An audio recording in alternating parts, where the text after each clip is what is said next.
IPL থেকে মুস্তাফিজুর রহমানকে বাদ দেওয়া হয়েছে। উগ্র হিন্দুত্ববাদীদের প্রতিবাদে এ কাজটি করা হয়েছে। বলা হয়েছে নিরাপত্তার জন্য মুস্তাফিজুর রহমানকে খেলানো যাচ্ছে না। যাই হোক, কথা হলো এই ইন্ডিয়া কিছুদিন পরেই টি-20 বিশ্বকাপের আয়োজন করতে যাচ্ছে। সেই টি-20 বিশ্বকাপে বাংলাদেশ টিমকে কিভাবে নিরাপত্তা দিবে সেটা হলো প্রশ্ন। এখন বাংলাদেশ ক্রিকেট বোর্ড কি করবে, এটার সিদ্ধান্ত কি দিবে?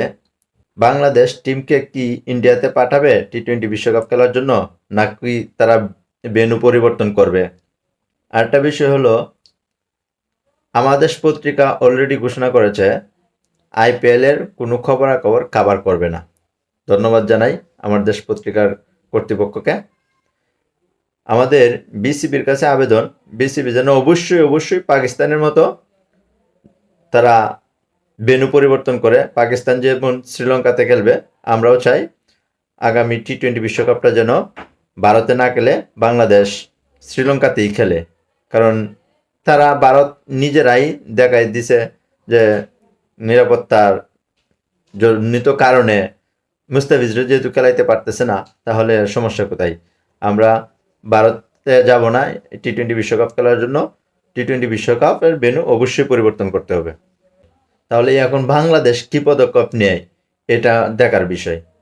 বাংলাদেশের যতগুলা ইন্ডিয়ান চ্যানেল আছে, বিশেষ করে এই আইপিএল খেলার সম্প্রচার বন্ধ করতে হবে, এটা আমাদের দাবি।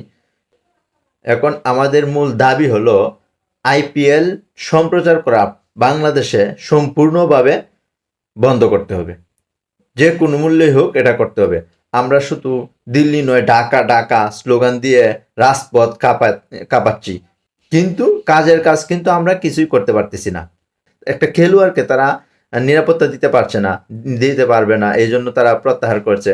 তাহলে আমাদের অবশ্যই দাবি তুলতে হবে এখন বাংলাদেশ সরকারের কাছে। একমাত্র প্রধান দাবি হবে আমাদের যে ইন্ডিয়ান যত চ্যানেল আছে সবগুলো বন্ধ করতে হবে।